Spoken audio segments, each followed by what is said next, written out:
बिस्मिल्लाहिर्रहमानिर्रहीम। अस्सलाम वालेकुम डियर स्टूडेंट्स, कैसे हैं आप। इस दुआ के साथ कि अल्लाह आपके इल्म में इजाफा करे और आपसे दीन के काम ले, हम अपनी आज की वीडियो को स्टार्ट करते हैं। आज की वीडियो का टॉपिक है unit number 7 the earth speaks कि ज़मीन बोलती है। उसकी एक्सरसाइज को हमने सॉल्व करना है। ट्रांसलेशन को हम उससे पिछली वीडियो में कर चुके हैं, तो इंशाल्लाह स्टार्ट करते हैं अल्लाह का नाम लेके। फर्स्ट है right the dictionary meanings of the highlighted words in the poem and use them in sentences. के पोएम में जो आपको हाईलाइटेड वर्ड्स दे दिए गए थे, आपने उनको उनके मायने लिखने हैं डिक्शनरी से देके, और साथ ही आपने उनको जो है वो सेंटेंसेस में इस्तेमाल करना है। तब हमने ये सेंटेंसेस लिख लिए, साथ ही इनके मीनिंग्स, और अब इनके सामने इनके सेंटेंसेस है। फर्स्ट है सोबर, उदास होना, ग्लोमी, उदास होना। The sky looked sober before the heavy rain. मौसलाधार बारिश से पहले आसमान जो था वो उदास नजर आ रहा था। क्राउंड अडोर्ड, ताज पहनाना। The cake was crowned with the sparkling candle. Cake को जो ताज पहनाया गया स्पार्कलिंग चमकती हुई मोमबत्तियों का। आइस फ्रोजन, आइसिकल फ्रोजन यानी कि बर्फानी नेज़े हैं इसे कहा जाता है, और बर्फ का आलम भी। The branches were covered in icicle after the storm. के तूफान के बाद जो शाखें होती हैं वो बर्फ़ के साथ कवर हो जाती हैं, ढांप ली जाती हैं। वाइजली, स्मार्टली, अक्लमंदाना। She decided to spend her money wisely by investing in education. उसने अपनी जो मनी थी उसको अक्लमंदाना तरीके के साथ अपनी एजुकेशन में गुजारने का, एजुकेशन में लगाने का फैसला किया। वर्थी, डिजर्विंग, हकदार। His dedication to the project, उसकी लगन जो थी, उसका अज़्म था प्रोजेक्ट में। मेड हिम वर्थी, उसने उसको इस काबिल बनाया फॉर ऑफ प्रेज, तारीफ का। नेक्स्ट हमारे पास आ जाते हैं answer the following question. First question है अब हमारे पास, और मैंने इंशाल्लाह अपनी कोशिश की है कि आपको जो ये क्वेश्चन आंसर है इनको आसान लफ्जों में और इनको शॉर्ट जो है ना आपके लिए करूं, और अब इंशाल्लाह हम स्टार्ट करते हैं। फर्स्ट क्वेश्चन हमारे पास, हाउ मेनी सीजन है एज अ अर्थ गिफ्टेड अस। कितने जो मौसम है हमें जो है वो अर्थ ने ज़मीनें दिए हैं तोहफे में। Name them and described one season. अब हमने उन सबके नाम बताने और एक सीजन जो है उसको हमने डिफाइन करना है। अर्थ हैज़ गिफ्टेड अस 4 सीजन है। ज़मीन ने हमें 4 मौसम दिए हैं। स्प्रिंग दी है, बहार, समर दिया है हमें मौसम गर्मा, ऑटम दिया है खज़ा, एंड विंटर दिया है मौसम सरमा। अब जी स्प्रिंग इज़ अ टाइम, कि जो स्प्रिंग है वो एक ऐसा वक्त होता है when everything becomes new again, जिसमें हर चीज़ जो दोबारा से आती है, न्यू बन जाती है। विद फ्लावर्स ब्लूमिंग, जो फूल है वो खिलते हैं। And nature coming back to life, और जो नेचर है वो दोबारा ज़िंदगी की तरफ गामजन होता है। Second question, what are the changes brought by each season as the earth has told. कि कौन कौन सा सीजन मौसम है जो तब्दीली लेकर आता है, जैसे कि हमें ज़मीन ने बताया है। स्प्रिंग ब्रिंग्स ब्लूमिंग फ्लावर्स, के जो मौसम बहार है वो फूल उसमें खिलते हैं, वो ये लेकर आता है। एंड न्यू लाइफ, और नई ज़िंदगी को। अब जो समर है ऑफर सनी वार्मथ, लेकिन जो समर इनके मौसम गर्मा है वो बहुत गर्मी लेकर आता है, sunny. Autumn showcases red maples and harvest, और जो मौसम ख़ज़ा है उसमें क्या होती है, रेड मैपल्स के दरख्त इसमें होते हैं। एंड हार्मसलम के रेड मैपल्स मतलब कि जो पत्ते झड़ते हैं इसके अंदर। एंड हार्वेस्ट होती है। एंड विंटर ब्लैंकेट्स एवरीथिंग, और जो मौसम सरमा है वो ब्लैंकेट ओढ़ लेता है, हर चीज़ को ढांप लेता है। इन स्नो एंड आइसिकल, बर्फ़ के साथ और बर्फानी नेज़ों के साथ हर चीज़ को वो ढांप लेता है। एंड ऑल, थर्ड क्वेश्चन है, and all their players and all their fears, उसकी तमाम खुशियाँ और तमाम खौफ के साथ। What does the earth mean by this, तो इस स्टेटमेंट का मतलब क्या था अर्थ का।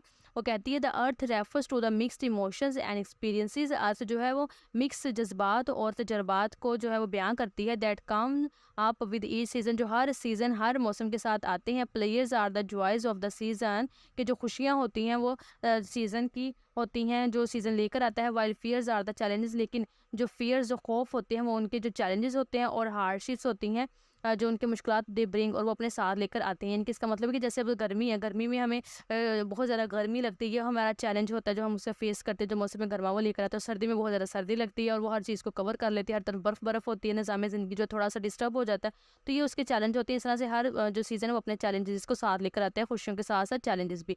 Four question, how can we use each season wisely and kindly. हम हर सीज़न को किस तरह से अक्लमंदाना और रहम दिली के साथ और मेहरबानी के साथ इस्तेमाल कर सकते हैं। तो we can appreciate and make the most of each season by respecting nature, कि हम हर जो सीज़न है उसकी एहतराम करके उसको अच्छे तरीके के साथ इस्तेमाल करके। कंजर्विंग रिसोर्सेज, उसके जितने ज़राए हैं उनको हम कंजर्विंग करें, उनको हम जो है वो स्टोर करें। And adapting our activities to benefit both ourselves, और इस तरह की एक्टिविटीज़ सरगर्मियों को हम जो है वो अपनाएं जिनसे ना सिर्फ फ़ायदा दोनों को हो बल्कि हमें भी हो और इन्वायरमेंट और जो माहौल है उसको भी फ़ायदा मिले। तो फिफ्थ क्वेश्चन है, to use my gift as best you know, कि जो मेरे तहाइफ है उनको इस तरह से इस्तेमाल करें जैसे कि आप बेस्ट आप जानते हैं। What does the earth want from us, तो इस लाइन में जो ज़मीन है वो हमसे क्या चाहती है। How may we encourage others, तो हम किस तरह दूसरों की हौसला अफजाई कर सकते हैं। To use earth gift in the best way, कि जो ज़मीन के तहाइफ है उनको वो अच्छे तरीके के साथ इस्तेमाल करें। The earth want us to take care of the its season and enjoy them responsibly, तो अर्थ हमसे ये चाहती बताती है कि हम उसके जो सीज़न है उनको अच्छे तरीके के साथ इस्तेमाल करें, ज़िम्मेदाराना तरीके के साथ, और उनको इंजॉय करें। वी कैन हेल्प, हम मदद कर सकते हैं अदर्स दूसरों की, do the same by showing them how to take care of nature. तो हम उनको ये बताकर कि किस तरीके के साथ आपने जो है वो अच्छे तरीके के साथ इसकी केयर करनी है, उनको बता के sharing why each season is special, और उनको ये बता के कि हर सीज़न क्यों जो है वो ख़ास है, एंड बीइंग केयरफुल, और हम हमेशा ख्याल रखने वाले हों about how we affect the environment. इस चीज़ का हमें ख्याल रखना है किस तरह से हम एनवायरनमेंट जो माहौल है उसको हम अफेक्ट करते हैं, उसके ऊपर हम असरअंदाज होते हैं। सिक्स क्वेश्चन है main idea of the poem. पूरी पोएम का भी एक मेन आइडिया कि जो नज़म में क्या कहा है अर्थ ने। The poem tells us about how the earth gives us 4 season. हमें नज़म ये बताती है कि ज़मीन हमें 4 मौसम देती है। ईच वन इज स्पेशल, हर एक जो है वो बहुत ख़ास है। इट सेज, ये कहती है, इट इज़ इंपॉर्टेंट, कि बहुत ज़रूरी है टू इंजॉय, इस्तेमाल टू इंजॉय कि हम उससे लुत्फ़अंदोज़ हों, and use these seasons well, और हम इन सारे मौसमों को अच्छे तरीके के साथ जो है वो इस्तेमाल करें। Even though there are good and sometimes difficult things, हत्ता कि इस कभी कभार बहुत अच्छी और कभी कभार बहुत बुरी चीज़ें होती हैं, दैट कम विद दैम, जो कि उन्हीं के साथ आती हैं। द अर्थ वांट्स अस, और जो ज़मीन हमसे चाहती है, टू टेक केयर, कि हम उनका ख्याल रखें, ऑफ इट्स सीजन्स, इसके मौसमों का, इन अ रिस्पॉन्सिबल एंड केयरिंग वे, उसको यानी कि ज़िम्मेदाराना तरीके के साथ हम उसका इस्तेमाल करें, और केयरिंग वे, और उसके अच्छे तरीके के साथ ख्याल हम उसका रखें। अब नेक्स्ट हमारे पास आ जाते हैं फिगर्स ऑफ एक्टिविटी है work in pairs and note down the changes in seasons, के आपने जो है पेयर जोड़ों में जो है वे काम करना है। वो क्या करना है कि आपने जितने मौसमों में जो तब्दीलियाँ आती हैं वो लिखनी है, एंड एक्सप्लेन, उनको बयान करना है। How they affect living things, के किस तरह से जो ह्यूमन या एनिमल या प्लांट्स हैं उनको वो अफेक्ट करती हैं। अब फिगर ऑफ स्पीच है सिमली, फर्स्ट वन हमारे पास आ जाती है। Simile is a figure of speech, कि सिमली एक ऐसी फिगर ऑफ स्पीच है in which 2 things are compare, जिसमें 2 चीज़ों को जो है कंपेयर किया जाता है, उनका मुकाबला किया जाता है, टू ईच अदर, एक दूसरे के साथ, using the comprehension words like or as. यानी कि सिंपल सी बात इस तरह से ये है, सिमली में हम क्या करते हैं, हम 2 अल्फाज का आपस में मुकाबला कर देते हैं, ठीक है ना, और वो वर्ड्स लाइक और एज, इनका हम इस्तेमाल करते हैं। जैसे example, she is as pretty as a picture, के जिस तरह पिक्चर में वो खूबसूरत नजर आ रही है ऐसे ही वो अब नजर आ रही है। देखिए, he is strong like an ox, अभी बिल्कुल जो एक ओक्स है उसकी तरह ये स्ट्रॉन्ग है। जैसे हम कहते हैं कि जो है वो ये इसका कलर इस तरह से फेयर है जैसे दूध का रंग, अक्सर हम ये मिसाल दे देते हैं, तो इस तरह से जो हम जो है वो ये चांद की तरह ये रोशन है ऐसे, तो इस तरह से जो हम 2 चीज़ों का आपस में मुकाबला करते हैं वो सिमली होती है।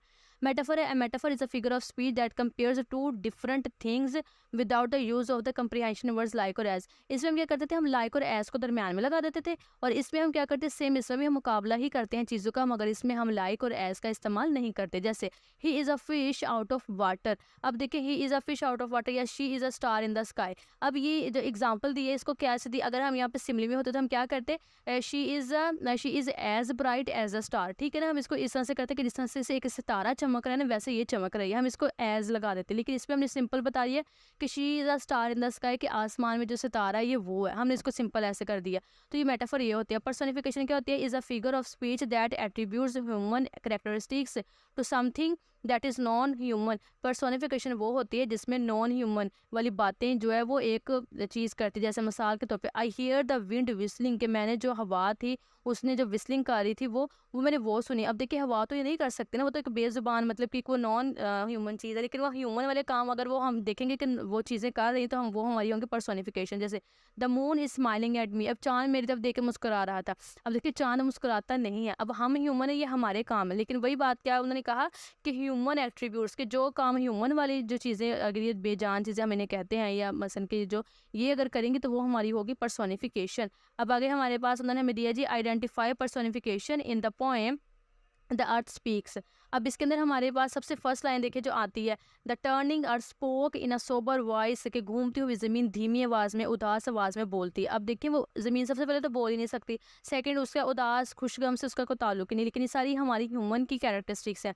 अगेन कि जो इस तरह की जो चीज़ प्रेजेंट करेगी वो हमारी होगी पर्सोनिफिकेशन। सेकंड उसकी क्या है, इट्स डीप वॉइस सेड, उसकी गहरी आवाज़ कहती है। अगेन वो बोल ही नहीं सकती, ये तो हमारा काम है, ठीक है, ह्यूमन का है, हम ह्यूमन की कैरेक्टरिस्टिक्स है, तो इस तरह से ये हमारी जो होगी पर्सोनिफिकेशन होगी। अच्छा जी, अब उसके बाद नेक्स्ट हमारे पास आते हैं जो use the objects and animals given in the picture to develop your own similes. अब हमने इनको इस्तेमाल करके सिमिली बनानी है। अब देखिए फर्स्ट वन हमारे पास है हार्ट, यानी कि दिल। अब इसका क्या बनेगा, his bravery was as strong as a lion's heart के मतलब कि जो उसकी बहादुर था वो इस तरह से बिल्कुल बहादुरी थी उसकी जिस तरह से एक शेर का दिल होता है। अब देखें इसमें सिमिली में हमने उसको जो है वो शेर के साथ उसके दिल को कर दिया। अब नेक्स्ट है रोज यानी कि फूल। His face is as red, उसका जो चेहरा था वो इस तरह से सुर्ख था एज अ रेड रोज, जिस तरह से एक सुर्ख गुलाब का फूल होता है। वेस्प बाइट, ये जैसे शहद की मक्खी की जो बाइट होती है, जैसे भेड़ एक और होती है वो जैसे काट लेती है वो। The pain from the wasp bite से, कि जो दर्द होता है उसके काटने से, स्टंग जब वो डंक मारती है लाइक हॉट नीडल्स, वो इस तरह से होता है जैसे किसी ने गर्म जो सुई है ना वो लगा दी है। नेक्स्ट है फोक्स लूमर। He was as clever as a fox, वो इस तरह से चलाक है जिस तरह से एक लूमर है चलाक। ठीक है, सिमिलीज मतलब कि हम एज और लाइक का हमने पढ़ा था कि हम उनका इस्तेमाल करके करते हैं। ऑल, अब शी वॉज एज वॉइस, वो इस तरह से अक्लमंद है एज एन ऑल, के जैसे एक उल्लू होता है ऐसे समझदार। नेक्स्ट लाइन शेर। द डॉग्स रोड, के जो कुत्ता था वो इस तरह से दौड़ा था, वो स्ट्रॉन्ग, इतने ताकतवर तरीके से, लाइक अ लायन, जैसे कि एक जो शेर है वो दौड़ता है। अच्छा, अब नेक्स्ट हमने सिमिलीज कर लिया। नेक्स्ट हमारे पास आ जाते हैं जी कैपिटोनियम। अब ये क्या होते हैं? Capitonym is a word whose meanings changes when it is capitalized, कि जिसका मायने जो होता है वो बदल जाता है जब हम उसको कैपिटलाइज करते हैं, मतलब कि हम उसको बड़े अल्फाबेट में कर देते हैं। They have the same spelling, अब उनके देखिए स्पेलिंग सेम होते हैं बट डिफरेंट मीनिंग्स, मगर उनके मायने मुख्तलिफ होते हैं। Capitonyms spelling list can include noun, verb और एडजेक्टिव्स। अब वो नाउन भी हो सकते हैं, अब नाउन के किसी भी चीज़ का नाम, कुछ भी दुनिया में ना, हर चीज़ चाहे जानदार बेजानदार कुछ भी, वो हमारे नाउन है। और वर्ब्स आपको पता है कि जो कोई काम हम करते हैं वो वर्ब, और एडजेक्टिव्स है किसी की खूबी और खामी जो होती है वो हमारे एडजेक्टिव्स होते हैं। अब उन्होंने कहा कि कुछ भी हो सकते हैं इनमें से। A capitonym is a form of homograph. अब ये फॉर्म ऑफ होमोग्राफ होती है जैसे जिसमें हमारा क्या होता है कि हमारे स्पेलिंग भी समटाइम सेम होती है और इसकी प्रोनाउंसिएशन भी सेम होती है, मगर मायने डिफरेंट होता है। अब कैपिटोनिम उसमें क्या था? Use a dictionary to locate and write the meanings and identify the difference between both the forms. कि अब आपको ये जो हमने अल्फाज दे दिए हैं, अब आपने डिक्शनरी को कंसल्ट करना है और इनके जो मायने है ना वो देखने। अभी मैंने आपके जो एक आसानी के लिए थोड़ा सा जल्दी इसको क्विकली कर लेते हैं, लिख लेते हैं। First Turkey.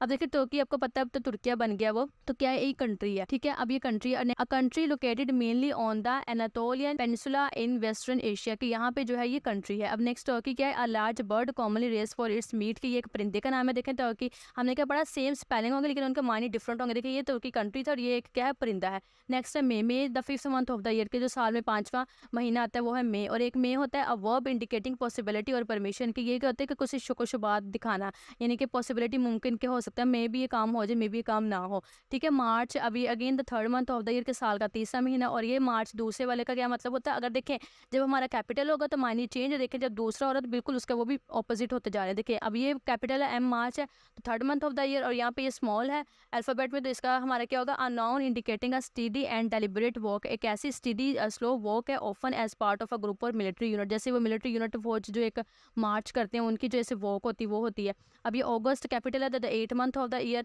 साल का 8वां महीना, और जब ये स्मॉल में चला जाएगा an adjective describing something prestigious respected और इंप्रेसिव, कोई ऐसी चीज़ ये बयान करता है जो बहुत ज़्यादा काबिल तारीफ़ के हो, बहुत ज़्यादा काबिल एहतराम हो और बहुत ज़्यादा जो है वो शानदार हो। अब पॉलिश है, पॉलिश रिलेटिंग टू पोलैंड और इट्स कल्चर, इसका मतलब ये पोलैंड जो कंट्री है वहाँ पे ये ज़बान बोली जाती है, उसका नाम है पॉलिश। जैसे अब हमारे यहाँ पे उर्दू बोली जाती है, ठीक है ना, ऐसे उधर उनकी पॉलिश ज़बान बोली जाती है। अब ये पॉलिश आपको पता है किसी चीज़ को पॉलिश करना, किसी चीज़ को चमकदार बनाना, शाइनी बनाना। Next China. चाइना अगेन देखिए कंट्री है, कंट्री इन ईस्ट एशिया पे, और अगर ये स्मॉल में चला जाएगा तो refers to the fine pottery और ceramics often use for tableware, यानी कि जो ये मिट्टी के बर्तन और ये जो टेबल वेयर के जो टेबल के ऊपर जैसे दस्तरखान के ऊपर जो जैसे बर्तन वगैरह रखे जाते हैं, अब ये वो बनाने के लिए जो है वो ये इस्तेमाल होता है।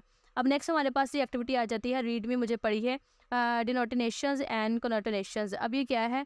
Denotation it is the literal meanings of the word and you find its definition in a dictionary, कि अब हम इसकी जो वर्ड की जो डेफिनेशन है वो हम डिक्शनरी में उन्होंने कहा आप देखते हैं अब क्या है। कोनोटेशन है, a word connotation is a feeling, ये वो वाले एहसासात होते हैं एंड आइडियाज़ होते हैं एसोसिएटेड विद द वर्ड, जो वर्ड से उनका ताल्लुक होता है। जैसे इट कैन बी कंटेक्चुअलाइज, अब ये कंटेक्चुअलाइज होते हैं कि यानी कि कॉन्टेक्स्ट में इसका मीनिंग हम देखेंगे। जैसे for denotative meaning, Ali is wearing a blue shirt today, कि अली ने आज जो है वो नीली शर्ट पहनी है। अब इसके अंदर ब्लू हमारा क्या हो गया? नेम ऑफ कलर है। ठीक है, जब हम डिक्शनरी में गए तो हमने देखा ब्लू जो था वो नेम ऑफ कलर था, लेकिन आपने कॉनेटोनेटिव से याद रखना है कि कॉन्टेक्स्ट कॉन्टेटिव मीनिंग है। कॉन्टेटिव मीनिंग का आपने कॉन्टेक्स्ट से ये याद रखना है। कॉन्टेक्स्ट का मतलब होता है कि अल्फाज इस तरह से हम उसके कॉन्टेक्स्ट के हिसाब से बात करते हैं, ठीक है ना। अगर मैं मिसाल के तौर पे लाइट लफ्ज़ बोलते हैं, देखिए लाइट मैंने रोशनी भी होता है, लाइट मैंने हल्का भी होता है, ठीक है ना। डिपेंड करेगा मैं किस कॉन्टेक्स्ट में बात करूँ। अगर तो मैं लाइट के हवाले से बात करूँगी, मैं कहूँगी कि यहाँ की लाइट बहुत डिम है, तो आप फ़ौरन से समझ जाएंगे कि मैं कह रही हूँ कि यहाँ रोशनी बहुत कम है। लेकिन अगर मैं कहूँगी ये बहुत लाइट है, अगर मैंने हाथ में कोई चीज़ पकड़ी हुई है, तो मैं कहूँ ये तो बहुत लाइट है, मतलब कि इसका वजन बहुत हल्का है। तो डिपेंड करेगा कि मैं किस कॉन्टेक्स्ट में बात करूँ, इसे कहते हैं कॉन्टेक्स्ट, ठीक है। अब देखिए Ali is blue after her father's death, कि वो अपने वालिद की वफात के बाद बिल्कुल नीला हो गया। अब यहाँ पे ब्लू का क्या मतलब है, सैड एंड डिप्रेस, कि वो बहुत ज़्यादा उदास और गमगीन हो जाना।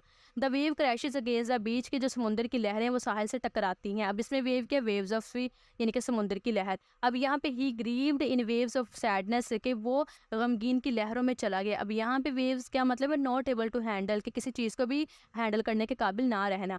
पोर अ ग्लास ऑफ वाटर, के पानी का जो है वो गिलास डालना। अब इसका क्या मतलब है, flow of liquid from one container to another, कि ऐसा लिक्विड होता है ना पानी, इनके जो पानी के फॉर्म में लिक्विड हो, वो एक चीज़ से दूसरी चीज़ में डालना। ये तो हो गया सिंपल। लेकिन यहाँ पे पोर्ड का क्या मतलब होगा, she poured herself into the project and got it done on time, कि उसने देखें डीपली इन्वॉल्व, का मतलब अपने आप को पूरा उसके अंदर जो है लगा देना, मखसूस कर देना, कि उसने इस प्रोजेक्ट को पूरा का पूरा टाइम पे करने के लिए अपने आप को पूरा उसी के अंदर जो है वो लगा दिया, ठीक है। अब नेक्स्ट हमारे पास आ जाते हैं जी कंजंक्शंस एंड ट्रांजिशनल डिवाइसेस। अब कंजंक्शंस हमारे पास क्या होते हैं, कंजंक्शंस उन्होंने क्या होते हैं, इज अ वर्ड होते हैं यूज्ड टू ज्वाइन वर्ड्स और फ्रेजेस एंड क्लोजेस।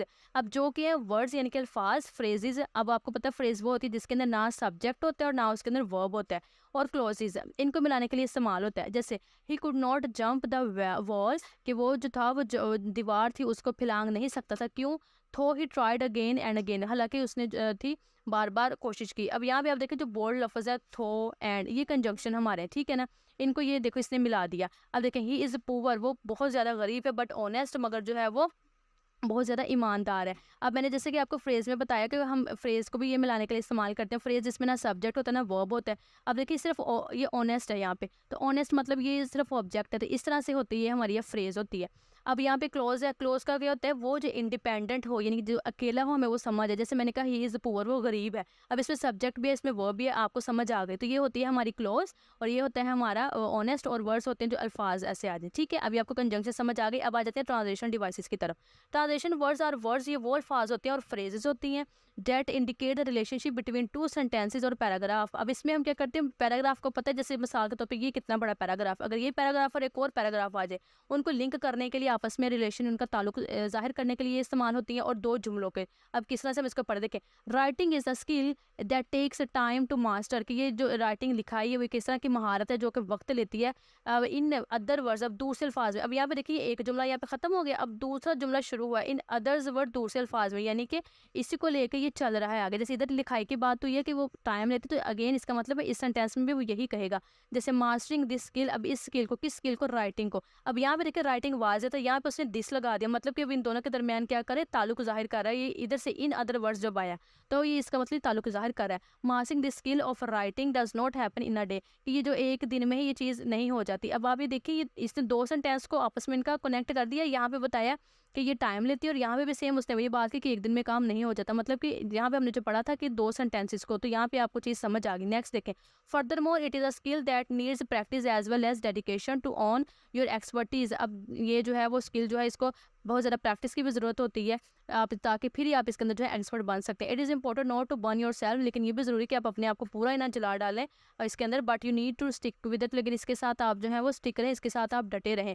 अब अगेन आपने इसमें देखा जो बोल्ड लफ्ज़ इस तरह के होते हैं ना, ये होते हैं हमारे ट्रांसलेशन डिवाइसेस के, जो हमारे अल्फाज के अंदर को भी जो है वो कनेक्ट करें, और फर्दर मोर क्या करें, ये इसको साथ उसके जो है वो कनेक्ट करता है इस तरह से। अब आगे हमारे पास है रीड मी, मुझे पढ़िए कोऑर्डिनेटिंग कंजंक्शंस। अब कोऑर्डिनेटिंग कंजंक्शंस क्या होती हैं, they are used to join together two independent statement. ये दो इंडिपेंडेंट स्टेटमेंट को मिलाने के लिए इस्तेमाल होते हैं। इसका मतलब क्या है, इंडिपेंडेंट का मतलब वो होगा कि एक ऐसा फ्रेज़, एक ऐसा जुमला जो अकेला बोला जाएगा तो उसकी समझ आएगी, और टू स्टेटमेंट्स और दो स्टेटमेंट्स को ऑफ इक्वल रैंक। अब देखिए कोऑर्डिनेटिंग कंजंक्शन, जैसे मिसाल के तौर पर or, and, but, for, or, not, also, either, neither, ignore, ये इस तरह की होती है कोऑर्डिनेटिंग। जैसे अब देखिए आई लाइक रेड, मुझे रेड पसंद है, एंड येलो कलर, और येलो कलर भी। अब हमने यहाँ पे क्या पढ़ा था, अब यहाँ पे जैसे मैंने आपको यहाँ पे बताया था ना इंडिपेंडेंट स्टेटमेंट, जिसका अकेली हो, जैसे आई लाइक रेड, मुझे रेड पसंद है, तो अकेला अगर हमें लफ्ज़ बोलते हैं आई लाइक रेड तो मुझे समझ आ गई आपको कि मुझे सुर्ख रंग पसंद है। लेकिन साथ ये जो एंड दरमियान में लगा ये हमारा लगा कंजंक्शन, और एंड पे लगे येलो कलर और येलो कलर भी, ठीक है। जैसे आई लाइक हॉकी, मुझे हॉकी पसंद है, बट हारिस लाइक क्रिकेट, लेकिन हारिस को क्रिकेट पसंद है। ये इस तरह के जो ये अल्फाज है ना हमारे ये वाले, इनको हम ऐसे इस तरह से जैसे एंड बट इनको हम लगाते हैं, लेकिन ये ज़रूरी हो कि जो इधर वाली स्टेटमेंट और इधर वाली स्टेटमेंट है वो अगर अकेली बोली जाए तो भी समझ आए। ये होता है हमारा independent statement. I want to go to bed, मैं बेड पर जाना चाहती हूँ। So I am brushing my teeth, तो इस वजह से मैं अपने जो ब्रश है वो टीथ को कर रही हूँ। अच्छा, नेक्स्ट है सब ऑर्डिनेटिंग कंजंक्शंस। अब ये क्या होती है, subordinating conjunctions are used to join independent and independent clause. अब ये डिपेंडेंट और इंडिपेंडेंट दोनों को मिलाने का इस्तेमाल होती है। अब सब ऑर्डिनेटिंग कंजंक्शंस कौन से होते हैं, जैसे as, whenever, when, although, because, until, while, इस तरह के अल्फाज होते हैं। आई विल हेल्प यू, मैं तुम्हारी मदद करूंगा। देखिए अब मैंने ये लफ्ज़ बोला आई विल हेल्प यू, मैं तुम्हारी मदद करूंगा, तो ये आपको अच्छे से समझ आ गया। तो मतलब ये हमारे कौन सी हुई, इंडिपेंडेंट, ठीक है। अब बिकॉज हमने ये लगा दिया subordinate, you are my friend, क्योंकि तुम मेरे दोस्त हो। अब ही विल स्टडी, जो है वो पढ़ाई करेगा अंटिल मिडनाइट। अब जब ये मिडनाइट मैंने बोला ना, ये जो मिडनाइट, अब सिर्फ मिडनाइट मतलब रात की, आधी रात को, तो ये क्या कोई लफ्ज़ समझ आया आपको? तो ये होती है डिपेंडेंट। जो अकेला लफ्ज़ बोला जाए तो उसकी समझ ना आए वो होता है डिपेंडेंट, लेकिन वो ऐसा जो अकेला लफ्ज़ बोल दिया जाए लेकिन समझ आ जाए वो होता है इंडिपेंडेंट, सही है। अच्छा, जैसे आई हेल्प हारिस, मैंने हारिस की मदद की, व्हेनेवर ही नीड, जब उसको ज़रूरत होती है। अगेन अब आई हेल्प हारिस से पूरा एक वर्ड था, आपको समझ आ गई, और ही नीडेड की नहीं आई, तो ये हो गया आपका डिपेंडेंट और ये हो गया इंडिपेंडेंट। दो चीज़ें हमने सीख ली, और बाकी जो ये वाले अल्फाज हैं ये तो अब आपने याद रखने हैं। ये वाले अल्फाज सब ऑर्डिनेटिंग होते हैं और ये हमारे जो होते हैं वो को ऑर्डिनेटिंग होते हैं। अब नेक्स्ट वन ने हमें कहा है join each pair of the following sentences bye means of a suitable conjunctions. अब हमने इनके अंदर ये कंजंक्शंस लगानी है, एंड बट वगैरह सारा, ठीक है। अब हम इसको देखते हैं हमारे किधर जाके जो है वो लगती है। अच्छा जी, फर्स्ट वन है जैसे आलिया हैज़ नॉट कम और मरियम हैज़ नॉट कम, ये दोनों थे लेकिन हमने इनको मिला कैसे दिया, Aliya has not come and Maryam has not come, और मरियम भी नहीं, हमने एंड और लगा के इनको मिला दिया। She speaks English, she speaks Punjabi, वो पंजाबी भी बोलती है इंग्लिश भी बोलती, तो हमने दोनों को क्या कर दिया, she speaks both English and Punjabi, ऐसे मिला दिया, यानी कि वो दोनों ज़ुबान इंग्लिश और पंजाबी बोलती है। आई लाइक हिम, मुझे वो पसंद है, ही इज़ वेरी सिंसियर, वो बहुत मुखलिस है, और इसे ऐसे क्या किया हमने, I like him because he is very sincere, मुझे वो पसंद है क्योंकि वो बहुत ज़्यादा मुखलिस है। अब हमने यहाँ पे बिकॉज लगाया था। ही डिड नॉट विन, वो नहीं जीत सका, ही वर्कड हार्ड, उसने बहुत मेहनत की थी, तो इसे हमने क्या किया, डिस्पाइट वर्किंग हार्ड, कि ठीक है इतनी ज़्यादा मेहनत करने के बावजूद ही डिड नॉट विन, वो नहीं जीत सका। इसको हमने यहाँ पे लिया और इसको स्टार्ट में लाकर डिस्पाइट लगा दिया, इस तरह से हमने उनको किया।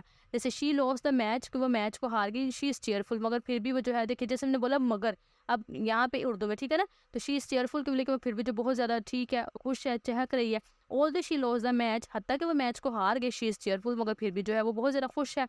अब वो डिसाइडेड टू गो आउट, हमने बाहर जाने का फैसला किया, इट वाज रेनिंग, बाहर बारिश हो रही है। अब इसे क्या कहेंगे, डिस्पाइट द रेन, बारिश की वजह से वो डिसाइडेड टू गो आउट, हमने बाहर जाने का जो है वो फैसला किया, ठीक है।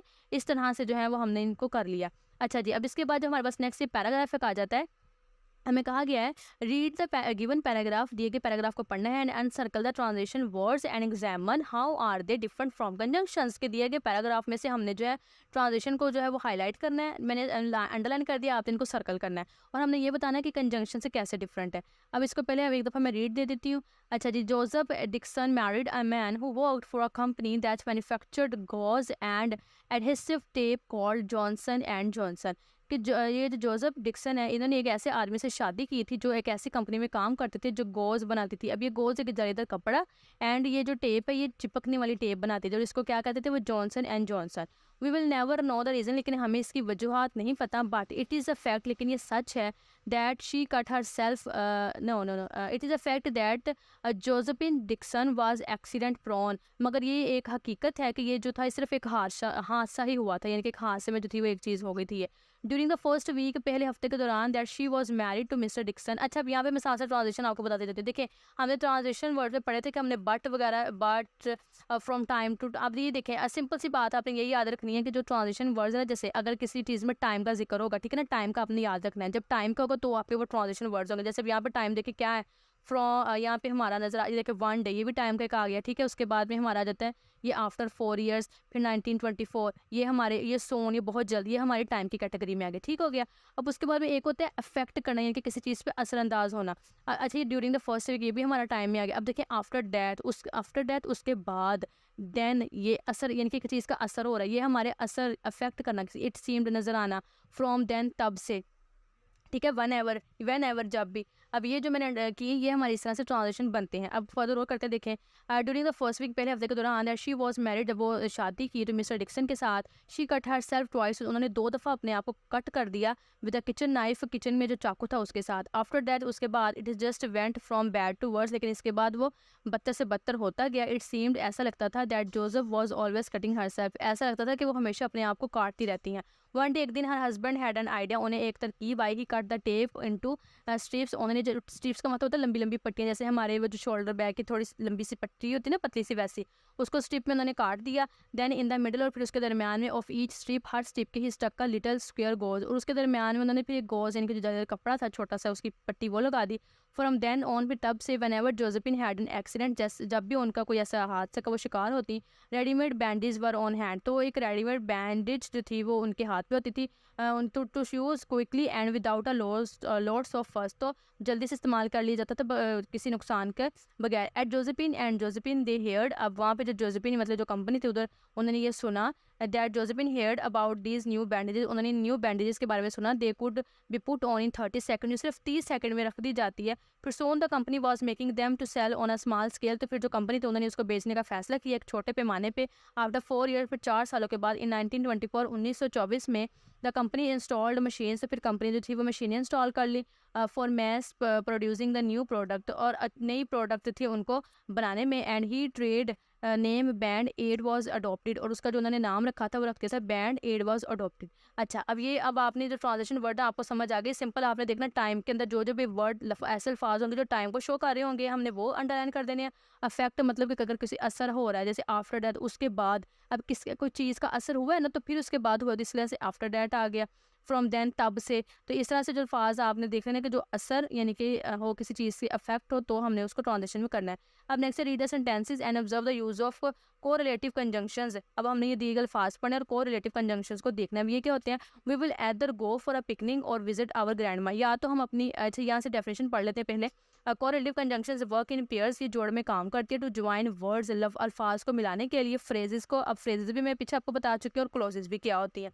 The correlative conjunctions are either or neither, nor, both, and, not only, but also, ये इस तरह के अल्फाज ही होते हैं को रिलेटिव कंजंक्शंस। अब we will either go for a picnic, या तो हम जो है वो पिकनिक पे जाएंगे, और विजिट आवर ग्रैंडमा, या तो फिर अपनी ग्रैंडमा की तरफ जाएंगे। अब ये देखिए कोरिलेटिव यानी कि 2 अल्फाज ऐसे आगे देखें, neither I nor my brother read this book, के नाम मैं और नाम मेरा भाई ये किताब पढ़ेंगे। Both hockey and cricket are famous in Pakistan, दोनों क्रिकेट और जो हॉकी पाकिस्तान में मशहूर है। Shahid is not only a teacher, ना शाहिद ना सिर्फ एक उस्ताद है, बट आल्सो सक्सेसफुल बिजनेसमैन, बल्कि कामयाब जो है वो कारोबार इंसान भी है। I don't know whether he will visit me और लीव फॉर लाहौर, मुझे नहीं पता कि हो सकता है वो या मेरी तरफ विजिट करे या लाहौर जो है वो चला जाए, और लीव फॉर लाहौर या लाहौर के लिए चला जाए। अब आप इस चीज़ में देखें कि आपको ये नज़र आ रहा है कि ये इस तरह से जब 2 अल्फाज आपस में इस तरह से मिलाते हैं, इनके पेयर हमने पढ़ा ना कि ये पेयर में आते हैं। देखिए ये एदर हो रहा है, neither I nor, both and, not only but also whether, pair मतलब कि जोड़ में आए। अब आगे हमें उन्होंने कहा use of following correlative conjunction in sentences, जैसे whether or. She could not decide, वो फैसला नहीं कर पा रही whether to watch a movie or read a book, के हो सकता है कि क्या करे, वो मूवी देखे या बुक किताब पढ़े। नैदर, नॉर नहीं, नैदर द कैट, ना बिल्ली, नॉर द डॉग, और ना कुत्ता, was allowed on the couch, वो जो था वो काउच पे आने की उनको इजाज़त थी। अब नॉट नहीं और but, it is not the cost, कि ये कीमत की बात नहीं है, but the quality that matters, मगर ये जो है क्वालिटी की है, मेयार की है, कि जो मद्देनजर रखता है, जो मैटर करता है। बोथ एंड, अब ये दोनों देखें, शी इज़ बोथ, वो दोनों इंटेलिजेंट, ज़हीन है, एंड हार्ड वर्किंग, और वो जो है मेहनती है। एदर और, you can either have ice cream, या तो आप आइसक्रीम ले सकते हैं, और केक फॉर डेजर्ट, या तो फिर आप केक ले सकते हैं डेजर्ट के लिए। Not only but also, not only did she finish her homework, ना सिर्फ उसने अपना होमवर्क कंप्लीट किया, but she also helped her friends with theirs, मगर उसने ना अपने जो दोस्त थे उनकी भी उसने उन्हें मदद की। तो सिंपली यहाँ पे हमने इसके देख लेने हैं। अब नेक्स्ट हमारे पास आ जाते हैं टेंसेज, फ्यूचर टेंस। अब फ्यूचर टेंस आपको पता है मुस्तकबिल की इसमें बात होती है। The types of future tense are as follows, जैसे अभी एक एग्जांपल दे दी है, the guest of honour will reach here in a few minutes, के जो गेस्ट हैं वो कुछ ही मिनटों में यहाँ पे पहुँच जाएंगे। Shall we reach to the entrance to welcome her, तो क्या हमें उनका वेलकम करेंगे, वहाँ पे जाना चाहिए। अब नेक्स्ट है simple future tense, it is use to talk about things which we can not control, ये ऐसी चीज़ों के बारे में होते हैं जिन्हें हम कंट्रोल नहीं कर सकते। आई शैल नॉट बिलीव यू, मैं तुम्हारे यकीन नहीं करूँगा। She will know the news tomorrow, कल उसको इस खबर के बारे में पता चल जाएगा। अगेन ठीक है, जिनके ऊपर हमारा कंट्रोल नहीं है। सेकंड है to talk about what we think or believe will happen in the future, ऐसी चीज़ें जिनके बारे में हम सोचते हैं, यकीन रखते हैं, मगर वो फ्यूचर में हो। जैसे I think Pakistan will win the match, कि मुझे लगता है कि पाकिस्तान जो है वो मैच जीत जाएगा। और I am sure Ali will get first position in mid term, और मुझे यकीन है कि जो अली है वो मिड टर्म में अपनी जो पहली पोजीशन हासिल करेगा।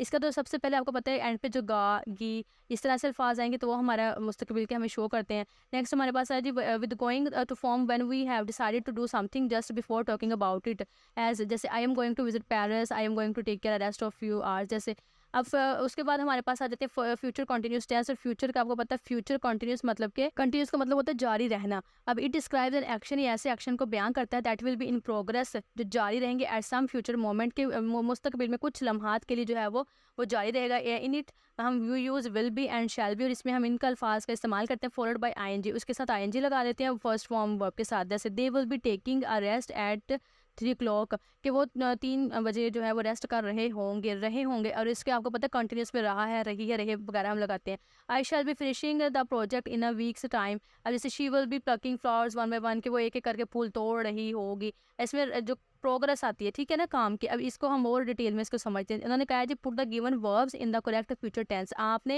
ये जो आपको वर्ब्स दे दी गई ना इनको करेक्ट फ्यूचर के टेंस में आपने लिखनी है, इंडेफिनिट और कंटिन्यूस में। अब यहाँ पे हमारे पास चॉइस आ गई क्योंकि और वर्ड आ गया ठीक है ना, और अगर होता है एंड तो फिर हमने वैसा लेकिन अब उन्होंने चॉइस दे दी, और या तो आप इंडेफिनिट ले लें या आप कंटिन्यूस ले लें, तो हम इसको इंडेफिनिट में करके कर लेंगे ठीक है इजीली। लेकिन अगेन यहाँ पे मैंने आपको दोनों के सेंटेंस के स्ट्रक्चर दिखा देती हूँ, आपने जो इजी लगे आपने वो करना है। जैसे जो सिंपल जैसे फ्यूचर टेंस है उसका हमने क्या लगाना है, सबसे पहले सब्जेक्ट, उसके बाद हमने विल लगाना है, और वर्ब की फर्स्ट फॉर्म और पूरा का पूरा सेंटेंस हमारा वैसे आ जाएगा। लेकिन अगर हम फ्यूचर कॉन्टिन्यूस में जाते हैं हम सब्जेक्ट लगाएंगे, सब्जेक्ट के बाद विल बी हमने बी लगाना है, और प्रेजेंट पार्टिसिपल यानी कि इसका मतलब है जो भी हमारी जो वर्ब की फॉर्म है उसके साथ हमने आईएनजी और बाकी सेंटेंस सारा वैसे। ये सेंटेंस स्ट्रक्चर है, इसको आपने मद्देनजर रखना है। मैं यहाँ पे इंडेफिनिट यूज़ करी, अगर आप इसको कॉन्टिन्यूस में करना चाह रहे हैं तो ये सेंटेंस स्ट्रक्चर के अकॉर्डिंग कर लेना है, लेकिन चॉइस क्योंकि हमें दे दी गई तो इसलिए मैं अब इंडेफिनिट में करूँगी।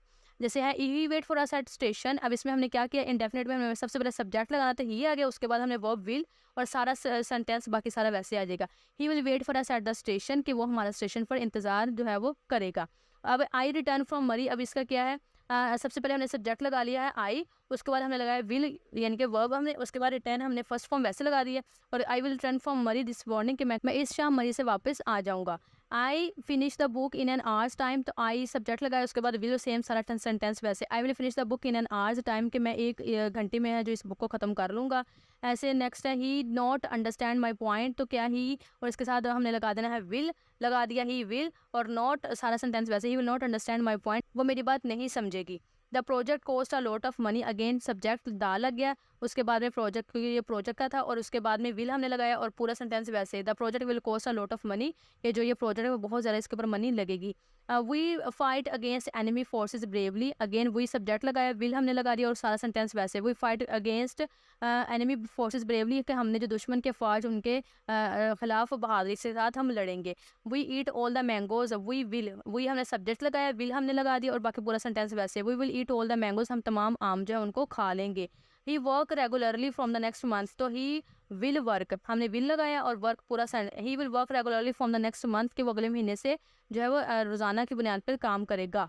I travel by air tomorrow, तो आई विल हमने लगा देना विल, बाकी सेंटेंस वैसे। I will travel by air tomorrow, कि मैं जो हूँ कल हवाई सफ़र करूँगा। नेक्स्ट है they grow wheat this year, तो हमने दे सब्जेक्ट लगाया, विल हमने लगा दिया, और ग्रो वीट दिस ईयर, कि वो इस साल जो है वो गंदम को उगाएंगे। ठीक है जी, अच्छा जी, इस तरह से हमने ये कर ली सेंटेंसेस। नेक्स्ट हमारे पास आ जाते हैं modal verbs. In the blanks using appropriate modal verbs. अब मॉडल वर्ब्स क्या होते हैं, modal verbs are auxiliary verbs that expresses necessity और पॉसिबिलिटी, कि जो पॉसिबिलिटी यानी कि किसी चीज़ का मुमकिन होना दिखाते कि हाँ हो जाए या ना हो जाए, पॉसिबिलिटी और नेसेसिटी और ज़रूरत को दिखाते हैं। इंग्लिश मॉडल वर्ब्स इनको must, shall, will, should, would, can, could, may and might, इस तरह के हमारे होते हैं मॉडल वर्ब्स। अब ये इसको हम पढ़ते हैं। फर्स्ट हमारे पास उन्होंने कहा जी fill in the blanks using appropriate modal verb.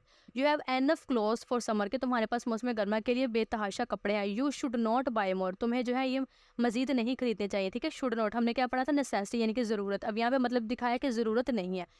It will rain tomorrow, कि कल बारिश होगी अकॉर्डिंग टू वेदर फोरकास्ट, कि जो पेश गोई है कल के उसके मुताबिक। अब ये क्या था, पॉसिबिलिटी है। ठीक है, विल मतलब कि होगी नहीं होगी मुमकिन नहीं है, पॉसिबिलिटी का। We must do morning walk to keep our self healthy, कि हमें जो है खुद को फिट रखने के लिए मॉर्निंग वॉक करनी चाहिए। अब ये मस्ट हमारा क्या, नेसेसिटी की ज़रूरत है कि लाजमी करनी चाहिए अगर हमने फिट रहना है। Tahira will win the competition as she worked hard, कि ताहिरा जो है वो कंपटीशन मुकाबला जीत जाएगी एज शी वर्कड हार्ड, जिस तरह से वो मेहनत करती है। तो ये भी इसकी क्या है, पॉसिबिलिटी है। आई कैन रीड वेल, मैं बहुत अच्छे तरीके के साथ रीड कर सकती हूँ, but can not right a good ऐसे, मगर एक अच्छा ऐसे नहीं लिख सकती।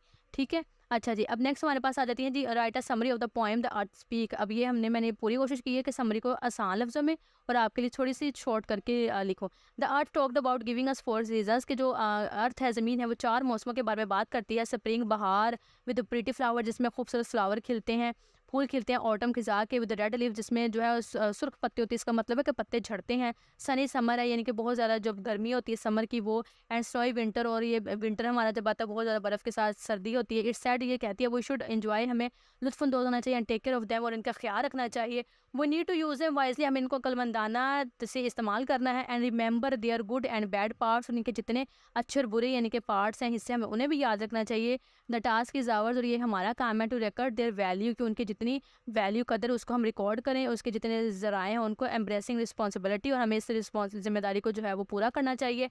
The earth want us to be responsible and use its gifts well, और ज़मीन हमसे ये चाहती है कि हम इसके तहाइफ को अच्छे तरीके के साथ इस्तेमाल करें और जिम्मेदाराना रहें। We should take care of this gifts, हमें इनके तहाइफ को अच्छे तरीके के साथ इस्तेमाल करना चाहिए। It is like a responsibility we have, ये इस तरह से है कि ये हमारे पास जो है जिम्मेदारी है। We should listen to the earth, हमें ज़मीन को सुनना चाहिए। And use it presents in the best way we know, और हमें इसके जो है तहाइफ को बेहतर तरीके के साथ इस्तेमाल करना जैसे हम जानते हैं। ठीक है, अच्छा स्टूडेंट, यहाँ पे एक बात बताओ, अगर कुछ स्टूडेंट को ये लग रहा है कि समरी छोटी है, आप क्या कर सकते हैं, जो मैंने आपको आंसर क्वेश्चन दिया ना, आप उनकी लाइंस को इसके अंदर ऐड करके बड़ा कर सकते हैं। और साथ एक और आपको टिप दे देती हूँ कि आपने जो अभी अपनी पोएम की है ना, हमने उसमें से कोई भी 1-2 लाइंस लेके, टेक्स्ट की लाइंस लेकर आप इसके अंदर दरमियान में ऐड कर दें, कोटेशन के तौर पे एक अच्छा इफेक्ट पड़ेगा। तो कुछ स्टूडेंट्स ऐसा करना चाहते हैं, अगर यही छोटी वाली आप करना चाहते हैं तो भी ठीक है। अच्छा ठीक है स्टूडेंट्स, तो मैंने अपनी पूरी कोशिश किया कि आपको हर चीज़ को आसान लफ्ज़ों में बयां कर सकूं। अगर आपको वीडियो अच्छी लगे कि वीडियो को लाइक और चैनल को सब्सक्राइब कर दें। इंशाल्लाह मिलते हैं नेक्स्ट वीडियो में, तब तक के लिए आपने क्या करना है, आपने अपना रखना है बहुत सारा ख्याल। अल्लाह हाफिज़, भी हमारे।